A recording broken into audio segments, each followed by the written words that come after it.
Economy के इस नए स्वरूप के लिए अधिक ऊर्जा की भी जरूरत है। इस दिशा में परमाणु ऊर्जा की बड़ी भूमिका है। हाल ही में पारित शांति अधिनियम से 2047 तक 100 गीगावाट परमाणु ऊर्जा का लक्ष्य पाने में मदद मिलेगी। इस ऐतिहासिक रिफॉर्म के लिए मैं आप सभी का बहुत बहुत अभिनंदन करती हूँ। न्यूक्लियर के अलावा भारत सोलर पावर सेक्टर में तेजी से आगे बढ़ रहा है। पीएम सूर्यघर मुक्त बिजली योजना से देश के आम उपभोक्ता आप बिजली के उत्पादक बन रहे हैं।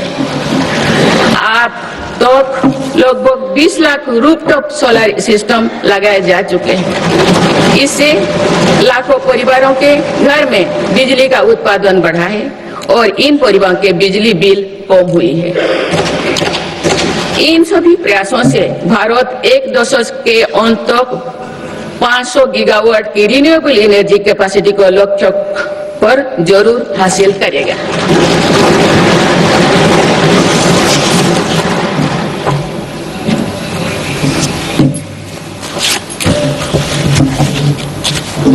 माननीय सदस्यगण, किसी भी न्याय व्यवस्था की वास्तविक सफलता इस बात से तय होती है कि उसके कानून नागरिकों से भय का नहीं बल्कि सुरक्षा, सुविधा एवं सशक्तिकरण का भाव पैदा करे।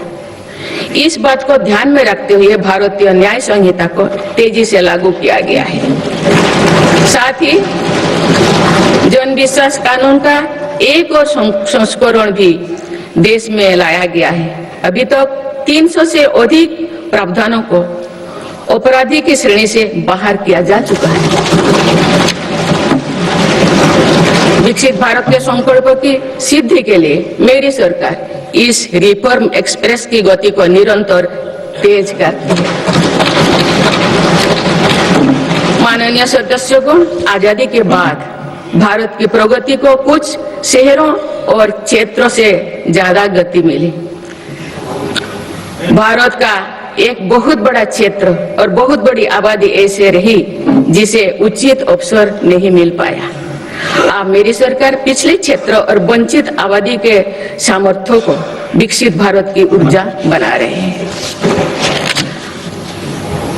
आज पूर्वोदय यानी पूर्व भारत के तेज विकास पर विशेष बल दिया जा रहा है। आज पश्चिम बंगाल और ओडिशा के समुद्री क्षेत्रों में प्रगति की नई संभावनाएं बन रही है।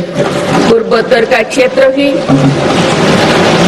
आज विकास की मुख्य धारा से जुड़ रहा है। पूर्वोत्तर में असम श्रीमद शंकर देव जी की जैसे महान विभूतियों की भूमि है।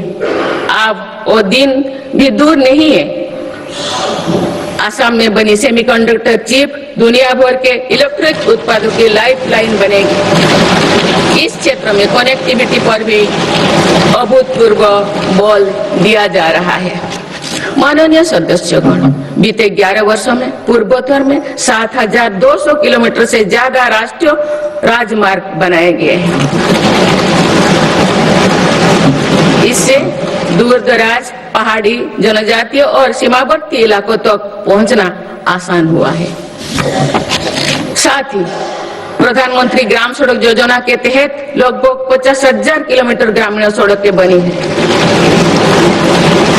इससे बाजार, अस्पताल और स्कूल तक पहुंचना सरल हुआ है। 11 वर्षों में पूर्वोत्तर में रेलवे के विकास पर 80,000 करोड़ रुपया से अधिक का निवेश किया गया है। अरुणाचल प्रदेश, त्रिपुरा और मिजोरम, इन तीनों राज्यों की राजधानियां अब ब्रॉड गेज रेल लाइन से जुड़ चुकी है। इससे इन इलाकों में आर्थिक प्रगति, रोजगार और पर्यटन उद्योग के लिए नए द्वार खुले। साथ साथ पूर्वोत्तर की आरोग्य और सुरक्षा के लिए भी ये दशक निर्णय का दशक रहा है। ईटानगर में स्टेट कैंसर इंस्टीट्यूट और असम के शिवसागर में मेडिकल कॉलेज बनने से लाखों परिवारों को इलाज में मदद मिलेगी। सिक्किम के सिच्चे में मेडिकल कॉलेज और अगरतला में महिलाओं और बच्चों का अस्पताल बनने से भी बड़ी सुविधा होगी। इस तरह के प्रयासों से पूर्वोत्तर में एक बड़ा हेल्थ इंफ्रास्ट्रक्चर तैयार हो रहा है। माननीय सदस्यगण, जो पिछड़ा हो वो मेरी सरकार की प्राथमिकता है। पीएम जनमन योजना पीएम जनमन योजना आदिवासियों में भी सबसे पिछड़े जनजातियों की 20,000 से ज्यादा गांवों को विकास से जोड़ा जा रहा है। इन गांवों में गरीबों के करीब 2.5 लाख घर इसी योजना के माध्यम से बने हैं। धरती व जनजातियों ग्राम उत्कर्ष अभियान से भी आदिवासी क्षेत्रों में विकास को अभूतपूर्व गति मिल रही है। इन दोनों योजनाओं पर सरकार 1 लाख करोड़ रुपया से अधिक खर्च कर रही है। पिछले 11 वर्षों में अनुसूचित जाति के लाखों छात्रों